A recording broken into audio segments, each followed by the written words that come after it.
Hey, what's up, guys? So in this section, we're gonna go over how to create an internal referral at a company.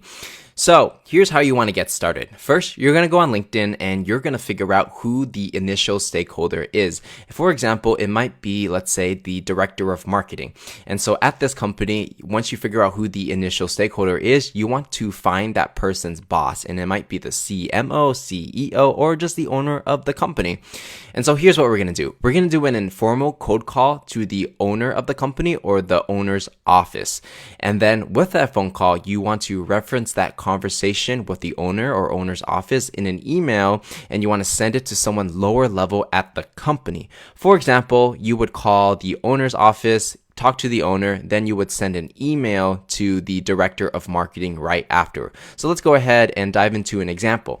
So let's say you're going to do a cold call and you call the owner of a company and you say, "Hey, John, it's Patrick from Oracle. Did I catch you at a bad time?" And they're going to say, "Oh no, what's up?" And then you come back with, "I need a little help. I'm trying to figure out who's responsible for marketing at your company."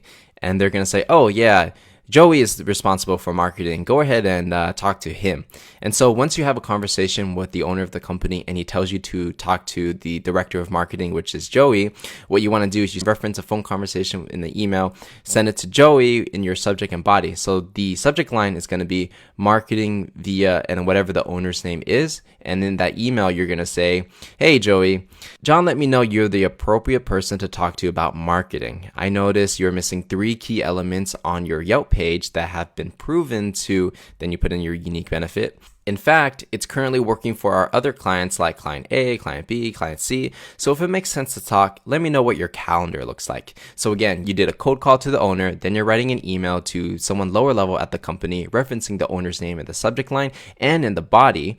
And then that person will most likely reach back out to you and take a meeting because you're using the owner's name. So basically, by saying you talk to the owner, you're creating social pressure for this lower level person to want to take a meeting with you just because the owner had a conversation. And no matter how that conversation went, whether it was good or bad, by just referencing the owner's name and letting you know you talked to him, it's going to create that social pressure. There are some instances where you're not able to get the owner on the phone, which is okay. So what you want to do is just call their office, and sometimes you might reach their assistant or secretary, and basically instead of saying that you talked to the owner, in this case, let's just say the owner's name is Jason, you might have talked to the secretary. So you could say, "Jason's office told me you're the appropriate person to talk to about marketing." And so it's okay if you don't actually get the owner on the phone, as long as you call the office, you talk to somebody, and then they reference you to another person at the company. Just go ahead and use that in your subject line and in the body of your email. Okay, next up is going to be event-based cold emails. And these are situations when an event happens or something happens and it gives you a talking point to start an initial dialogue with a potential prospect. Some event-based cold emails can be based off of relevant articles. For example, if a company is mentioned in an article or in the news, or if someone at the company says a quote on a news article, you could use that. You could also use any type of awards that a company wins, and you could reference that in an email. Another event-based cold email is using conferences. So if you see that another company is going to go to the same conference you're going to go to, that's one way to start a conversation. And lastly, another way is if there's any social media activity on this company, say they post something on social media and it's interesting, you might want to reference that. So pretty much it doesn't really matter where you find that reference point. As long as you find something to break the ice and to start a conversation, that's going to be good enough. Some examples of event-based cold email subject line you can use. So let's say somebody wins awards and you can say something like "congrats" and then insert whatever award they won or reference the article in the subject line. Another event-based cold email subject line is "connecting at conference." So just connecting at like Lendit or whatever conference you're going to use, and it's just going to be another talking point. Or if you're going to go from a social media strategy standpoint and you see that the company posted an interesting Instagram post, you could say "love your latest IG post" and just start the subject line like that. So again, it doesn't have to be super clever as long as you're referencing something that's relevant to that person you're trying to email. Now, here's an example of a script you can use for an event-based cold email. So it says, "Hey Tommy, congrats on making it on the Forbes Under 30 list this year. Now, I wanted to connect because," and then you would insert any type of dialogue you would want to put in there, maybe your pitch, maybe you want to use the pain doctor formula. But in the beginning, the only difference is you're just using an event to start the conversation and then continue with the dialogue. So where to find these talking points? You can find industry publications like website or magazines that relate to your industry.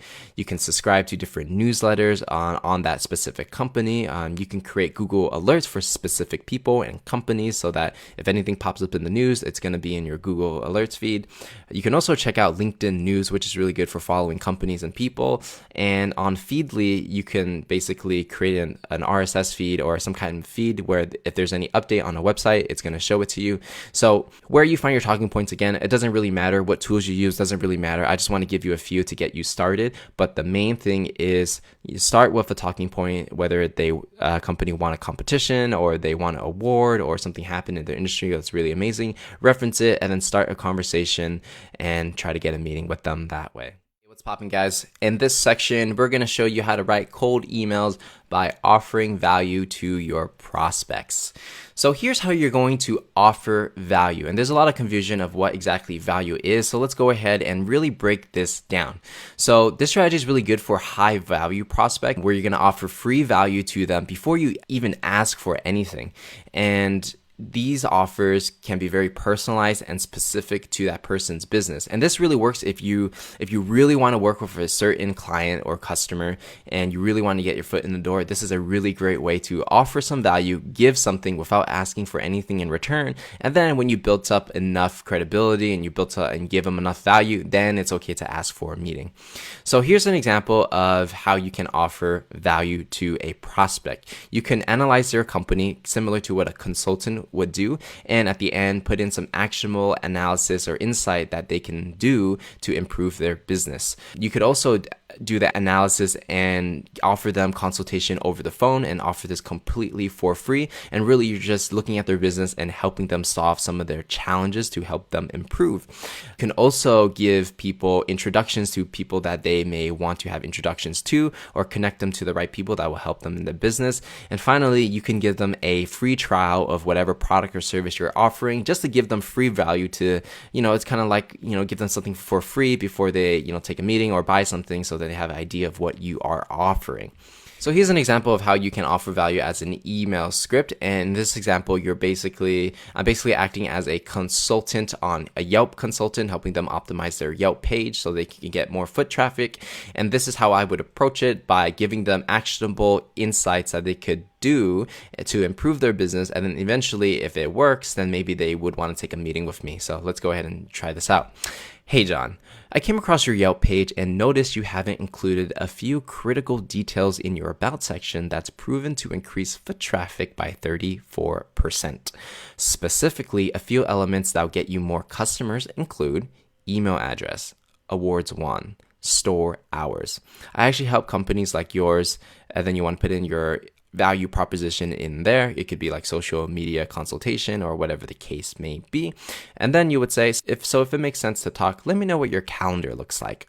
So here, I'm just straight away asking for a meeting because I offered some value, but you don't necessarily have to ask for a meeting right off the bat, and you can keep giving them more actionable insight over time. But the way I would look at it is it's better to ask for a meeting right there once you give them value, because you're going to know if it's going to be a fit or not on the spot. So that's just one example of how you would offer value to a company. And it does take a little time to analyze, whatever it is that you're trying to improve in their business, and give them info on how you can help their business. But for high value clients or people that you really want to work with, it does do the trick.